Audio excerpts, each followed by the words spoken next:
Hello, guys. Tony over here. How you guys doing? Hope you've had a good day. Hope you've had a good night.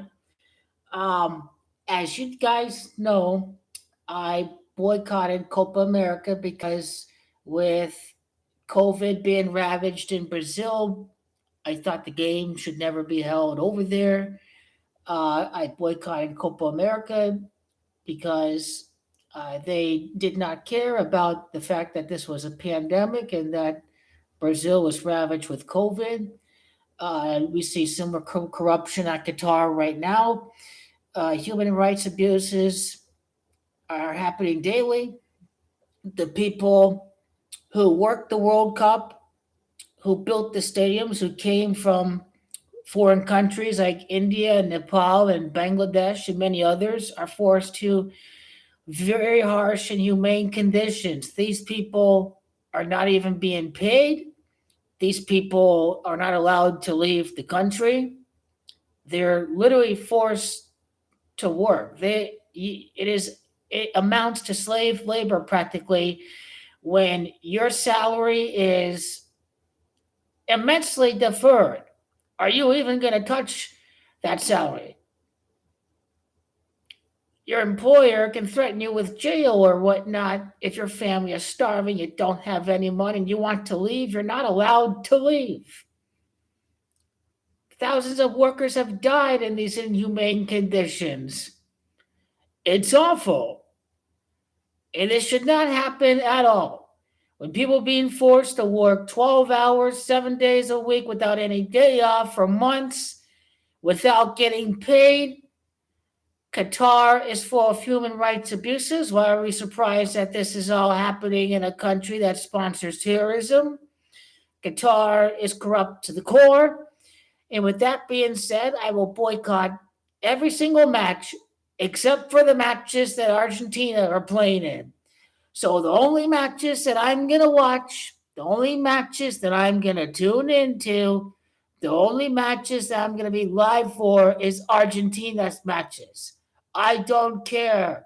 France, Germany, Brazil, England or something. I don't care.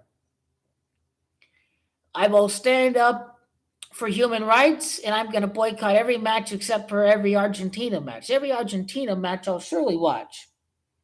I always watch a lot of group stage matches every single year. I watch every knockout match in the World Cup. But the fact is, I'm not going to be watching every knockout match in the World Cup. Instead of 8 knockout matches in the World Cup, I'm only watching one knockout match out of 8 because of all the disgrace that has happened with the inhumane conditions from the migrant workers who were building the stadiums. So I will surely boycott hopefully, I'm going to be watching 7 matches, 3 group matches, and then, of course, 4 in the knockouts, the round of 16, the quarters, the semis, and the World Cup final. I'm going to read off some of the abuses that have happened in the World Cup. Migrants building a state-of-the-art stadium for the 2022 World Cup are abused and exploited, with FIFA making huge profits. Deepak, metal worker on the Khalifa Stadium, my life here is like a prison. The manager said, if you want to stay in Qatar, be quiet and keep working. This is Qatar 2022. This is what the country of Qatar stands for. They stand for terrorism and the corruption and the outright ignoring the law of Qatar.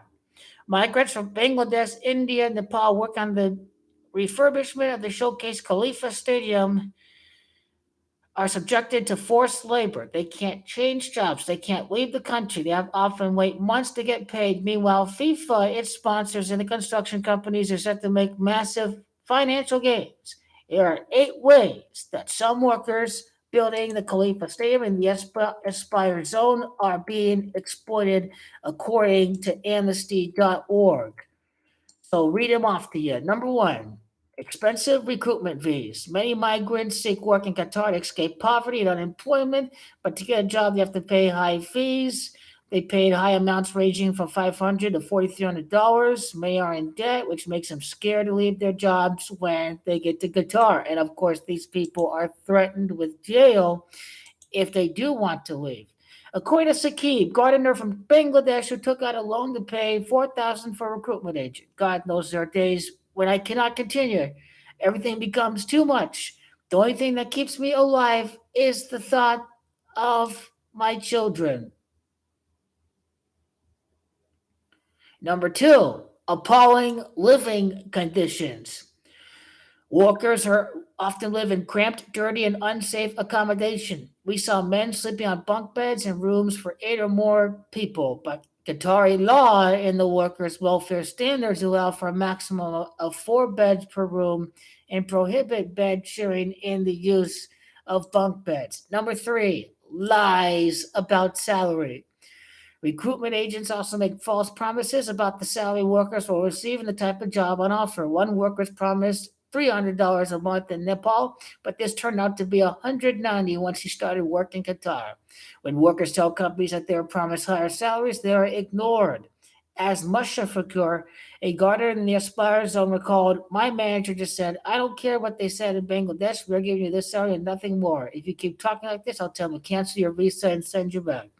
Delayed salaries, number four. Sometimes they're paid for several months. This can be disastrous. Workers unable to buy food, send money to their family back home, or make payments on recruitment related loans. Many are pushed to the brink of desperation. My family is now homeless, and two of my younger children have been taken out of school. Every day I am in tension. I cannot sleep at night. This is a torture for me, according to Prem, metal worker on Khalifa Stadium from Nepal, whose salary is often delayed. Can't leave the stadium or camp. Some employers don't provide or renew residence permits, even though they're required to by Qatari law. These ID cards show that workers are allowed to live and work in Qatar. Without them, workers can be imprisoned or fined. Because of this, some of the men working on Khalifa Stadium are scared of venturing beyond the work site or their workers' camps. Number six, can't leave the country or change jobs. All the workers we spoke to have had their passports confiscated by employers. What's more, if they want to leave Qatar, they have to get an exit permit approved by their company. But employers often ignore these requests and threaten workers, saying they can't leave until their contract is up, which could be another 2 years. I remember my first day in Qatar, almost the very first thing an agent working for my company did was take my passport. I haven't seen it since. Forced labor, folks. This is absolute corruption. I am fed up with this place. The work is hard. Our camp is filthy and small, and I haven't received any pay yet, according to Kamal, scaffolder at Khalifa Stadium from Nepal. And of course, the UEFA Mafia and all of the construction companies do. They threaten them if you dare try to leave. If workers complain about their conditions or seek help, they're often intimidated and threatened by their employers. That's why migrant worker on Cleveland Stadium told us, I went to the office telling the manager I wanted to go home because always my pay is late. The manager screamed at me saying, keep working or you will never leave. Mohammed, who maintains green spaces in the Aspire zone, said the company has my passport and my sponsorship status changes. They'll send me back and I have a lot of debt to pay. I want my passport back. In the camp is no good. There are 8 of us in one room. It is too many, but I cannot complain because they will end my job. The ugly side of the beautiful game. In numbers, 220 US dollars, the average monthly salary of man we spoke to working on Khalifa Stadium. It is de facto slave labor, folks. A $2 billion organization, FIFA, can't pay these workers a living wage. 35 million for the main subcontractor. Everson died. $35 billion, but they're keeping the money away from the workers. $90 million for one firm, 6 construct to refurbish Khalifa Stadium. And of course, the very big last one, forced labor. One of the companies supplying workers to Khalifa Stadium subject its employees to forced labor. Workers who refuse to work because of their conditions are threatened with having their pay deducted or handed over to the police for deportation without receiving the pay they are owed. The Manager said, "These men are causing trouble. They are lazy. Watch them closely. If they do not show up to work or try to escape, report them to the police."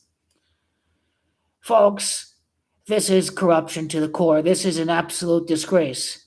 And all of the group matches, all of the knockout matches, it's all over.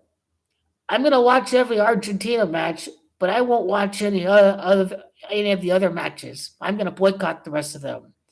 If it's 4, 5, 6, 7, I'm watching every Argentina match. These are the only matches I'm watching. The World Cup, Qatar, FIFA, all of them can go fuck themselves. But every match with Lionel Messi, I will watch. But I will surely boycott the rest of them. And even though Italia is not in the World Cup, they stood up to human rights. They stood up to human rights. Every player is a champion on Italia. They boycotted Qatar. They did the job done. They did it well. Hopefully, and it will be 7 matches of the World Cup I watch.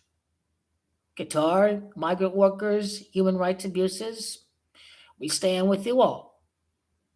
Before every World Cup match, we will observe a moment of silence to those who have died, who have undergone the inhumane treatment of these contractors and of FIFA itself.